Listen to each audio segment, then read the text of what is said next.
Checking my phone, I noticed there were 13 missed calls, all from my mother-in-law. Not again. Just as this thought crossed my mind, my phone vibrated again. "Hello," I answered, and my mother-in-law shouted loudly, "Brittany, where is this month's $33,000 support money?" "What I'm talking about? The $3,000 for this month hasn't been transferred yet." Her voice dripped with anger, never considering our situation. My patience reached its limit. She never reflected on her words or actions, even in this state. It was time for the last resort. I told my mother-in-law on the other end of the phone, "Your son has passed away, so I can no longer provide support. I am Brittany Wagner, a 32-year-old part-time housewife working at a major financial company. I married about 2 years ago, meeting my husband Justin through a shared hobby. His kindness and wonderful smile captivated me, and after a year of dating, we got engaged. We believed we couldn't find better partners than each other. Everything went smoothly until we faced a problem: my mother-in-law. My father-in-law had passed away years ago, and with no siblings, the only family left was my mother-in-law. Trouble started when we visited her to announce our engagement. As I greeted her, Sandra, my mother-in-law, showed her displeasure. "Are you Justin's fiancé?" "Yes, I am. My name is Brittany Wagner." "Nice to meet you." You seem rather plain. I wonder what Justin sees in you." "It's curious." I couldn't tell if she was serious or joking. Shocked, I heard such words from the mother of the man I loved. Seeing my distress, Justin looked displeased with his mother. "Wait, Mom, why would you say something like that all of a sudden? Why can you so casually say such awful things about the person I brought?" "It's different. I just want to choose the right woman for you. I brought her here because I've decided to marry her." "It's not up to you to comment on my choice, Justin. You don't have to be so cold. I'm just thinking about what's best for you." The argument between mother and son unfolded, creating a tense atmosphere. As it was my first meeting with my mother-in-law, I couldn't intervene. The uncomfortable air lingered even after the argument, but ultimately, we conveyed our intention to marry. As we left, Sandra spoke to Justin in a somewhat disgruntled tone. "Hey, Justin, you'll keep that promise even after we get married, right?" "Huh? What promise?" "You know about the promise of financial support." "Ah, that. I will continue to do it as always. Please don't bring this up in front of Brittany." The atmosphere between my husband and his mother had been tense for a while, making the air feel heavy. On the way back in the car, I asked Justin about something that had been on my mind. "Hey, Justin, about what you and your mother were discussing when we were leaving." "Ah, yeah. I suppose I should discuss something with you. I heard about financial support, and since my dad passed away, I've been sending money to my mom every month." "How much are you sending?" $2,000 each month." "What? $2,000? I raised my voice unconsciously, shocked by the amount. Justin sighed deeply and began to speak slowly. "Actually, my mom is in debt." "Debt?" "Yeah, she got into debt from gambling in the past. She's been paying it off and living on that, but her legs aren't in good shape anymore. So she spends more time at home now, and she still needs money to live, right?" "Well, yes, but I still think $2,000 is too much." "I know, but if I even slightly reduce the amount, she keeps calling me persistently." "Well, a parent is still a parent, you know. I worry about her since we can't live together." "I see. Justin is incredibly caring towards his mother, but it can't be helped. Since his father passed away, his mother is the only family he has left. No matter what her character is like, she's still an important mother to Justin. At that time, all I could think was what a kind person my husband was. Then, one day, 2 months after we got married, during my lunch break, I received a call on my smartphone. It was from my mother-in-law. "Hello." "Yes," I answered, and she began speaking in a cheerful tone. "It's been a while, Brittany. I have something to discuss. Are you free now?" "Yes, I'm free. What's going on?" "Well, I was thinking maybe you could also start sending me some financial support. I was speechless at her unexpected request, but my mother-in-law continued happily. You mentioned you work at a financial company, right? So you must have a good salary. No, that's not the case. Are you trying to lie to me because you don't want to give me money? That's not what I'm saying. Then why not? But mother, Justin is still sending you money every month, isn't he? Yes, he is. She didn't seem to appreciate the support she was already receiving. I spoke up firmly. Please listen calmly, mother-in-law.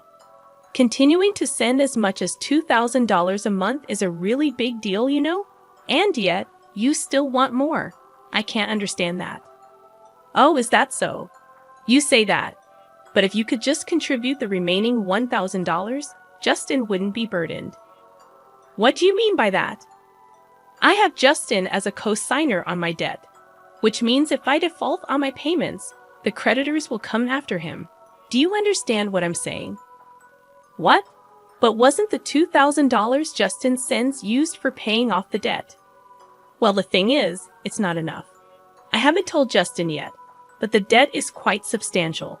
It seemed from the way my mother-in-law spoke that this was a truth unknown to my husband. If we were to have children in the future, it would inevitably mean more expenses. On top of that, paying off my mother-in-law's debt wouldn't be easy. However, if her repayments fell behind by the time the debt transferred to Justin, the interest would likely have ballooned significantly. It was easy to foresee that refusing to help now would ultimately burden my husband. Realizing that, the best course might be to ensure she pays off her debt completely. I hesitantly conveyed to my mother-in-law, "I understood. I'll contribute to the support as well." Really, Brittany? You're amazing. I knew you would say that. Combined with Justin's, it'll be $3,000 a month. This will be used to properly pay off the debt, right? Of course. I plan to pay off the entire amount in about a year. Please promise to pay it off without any delay. Okay, I understand. It's a promise. So I'll be expecting the support starting from this month, my mother-in-law said, unilaterally ending the call. The stress piled onto my exhausted body, and I felt increasingly depressed. $1,000 every month. That's a significant burden, but it's necessary to prevent future troubles for us as a couple. And if my mother-in-law can't live properly, Justin wouldn't like that either. That evening, I promptly reported this to my husband. He said, "You shouldn't have to go through all this trouble." But I had already agreed with my mother-in-law. I explained it was a tough decision made to avoid future burdens on us. With a look of regret, my husband said, "I'm really sorry, but thank you," showing understanding for my decision. Time passed, and 2 years have gone by since this decision. The support, which was supposed to end in a year, is still ongoing, and we continue to transfer $3,000 to my mother-in-law every month. To complicate matters, my husband fell ill about 2 months ago and has been unable to work.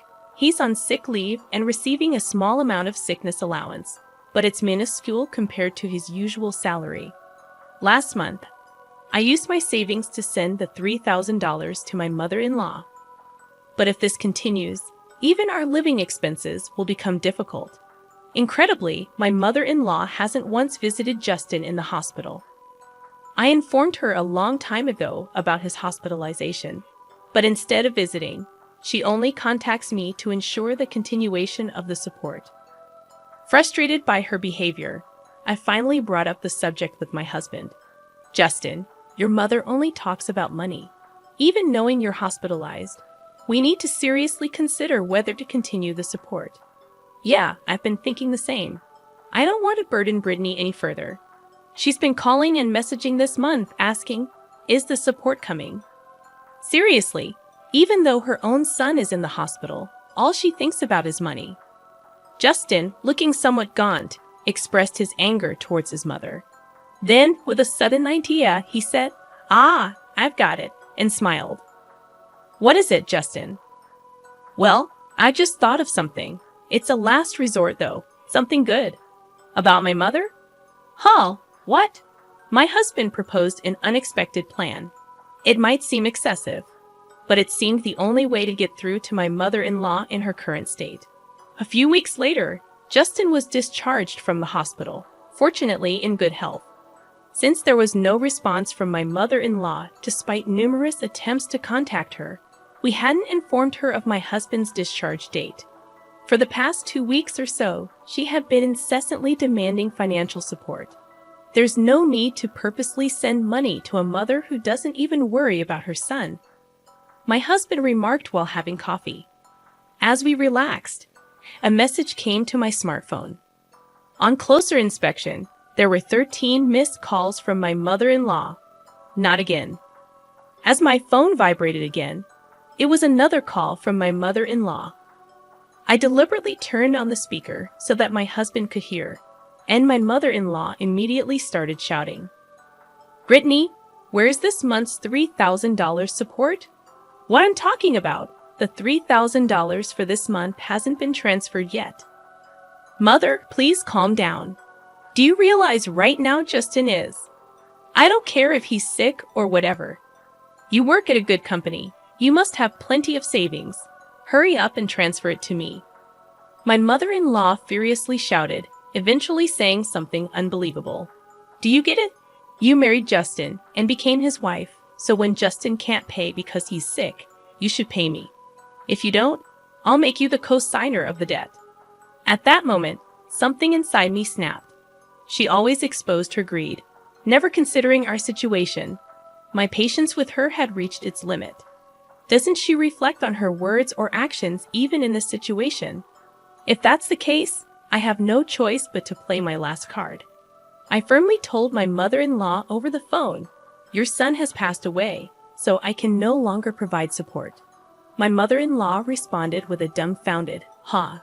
Justin's proposed last resort was to lie to my mother-in-law that my husband had died and see her reaction. If she showed even a hint of sadness, reflected on her past behavior, and sincerely apologized, then I would consider continuing the support. But if she showed no remorse and still demanded money, I was ready to completely sever ties. I thought even a mother obsessed with money would deeply reflect upon hearing about her son's death. However, the moment she heard it, my mother-in-law started laughing loudly. "Ha ha ha. What's so funny? Because if Justin is dead, that means I'll get a share of the inheritance, right? I've been researching it, you know. I started looking into it as soon as I heard Justin got sick. You're entitled to 2/3 of Justin's estate, and the remaining 1/3 is mine." I was dumbfounded. Normally, if one hears their child is sick, they would first look for treatment or useful information. But she had been researching inheritance division. My anger reached its limit, and I was beyond appalled. My husband seemed to feel the same way, and we exchanged glances before he slowly nodded. It was a sign to continue with the plan. Once again, I spoke firmly to my mother-in-law. "Mother, did you listen to what I said? Your son Justin has passed away." "I've heard you, so what? Aren't you sad your son has died before you?" "Oh, right. I was worried I wouldn't get the monthly support anymore. But well, if I'm getting the inheritance, that's fine. How can you, for now, just make sure you give me 1/3 of the inheritance, okay? If you try to run off with it all by yourself, I'll never forgive you." The call ended abruptly, and the dial tone echoed in my ears. Casually glancing at my husband, I saw his face turn red with anger, his body shaking. "Justin, calm down. Are you okay?" As I casually asked my husband, he looked me straight in the eyes and said, "I decided I should cut ties with such a person. She will surely come here demanding money eventually, so let's wait until then." "Yeah, you're right, Justin. Are you really okay with this, cutting ties with your mother like this?" "Yeah, I am. After hearing what she said on the phone, I have no regrets. Someone who can say such things without batting an eye is not a parent." His eyes were filled with hatred, turning red. I felt the same way. A person who thinks only about money, even over her son's life, is not family. A few days later, as expected, my mother-in-law showed up at our house. I managed the situation for the time being and asked Justin to hide in the next room. Then, my mother-in-law approached me with a fierce look and pressed me aggressively. "Brittany, Hand over Justin's inheritance right now. Huh? That topic again? Don't you have anything else to say? Justin's dead, isn't he? What's the point of saying anything now? It's meaningless. You have the nerve to say that when you didn't even visit him in the hospital. Can you even call yourself his parent? You're so noisy. Just give me the inheritance right now. I'll call a lawyer if I have to. At that moment, I realized that talking to her was just a waste of time. Just then, my husband emerged from the next room. Seeing him, my mother-in-law let out a loud gasp as if she'd seen a ghost. Justin, why? You're supposed to be dead. Mom, long time no see. Sorry, but the story about me being dead was a lie. A lie, you say? Why would you say such a disrespectful thing? To expose your true nature and confirm it for myself. I wondered how you would manage the monthly financial support if I, your son, were dead. But unfortunately, you turned out to be the worst kind of person, only thinking about money. This situation made that very clear. That's Justin, calling your own parents the worst kind of person. Quiet? I'm cutting ties with a toxic parent like you. As my husband shouted, Sandra stood there open-mouthed, stunned. She hadn't yet come to terms with the reality of being disowned by her own son. Wait, what do you mean, Justin? What I just said, I'm cutting ties. I can't consider someone like you my mother. Don't say that. So, what about the financial support? Why would I support you? You need to find a way to pay off your own debt. We've decided to move away. Wait, without the support, I won't be able to live. Tears in her eyes, my mother-in-law reached out to my husband. He forcefully brushed her hand away, looked at her coldly, and said, I don't care about your life. You never once apologized for all the trouble you caused us, did you? Knowing your true nature now, I feel relieved. Don't ever show your face to us again. That's cruel. Wait, Justin, are you really going to abandon your mother? Ignoring her words, my husband grabbed her arm and dragged her to the front door. Then, he threw her bag and shoes outside and kicked her out of the house. She made a scene outside, but apparently unable to bear the stares of onlookers, she left after a while. Persistent calls and emails came, but we ignored them all.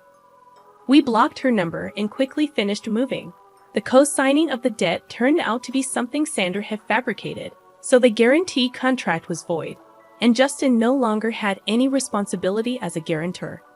Having lost all support from us, my mother-in-law was apparently living a miserable life. It was no surprise since she had used almost all the money we sent for gambling. The remaining debt was substantial, and she spent her days being chased by debt collectors. Working from morning till night, she couldn't gamble anymore. It's unlikely that she will pay off all her debt anytime soon.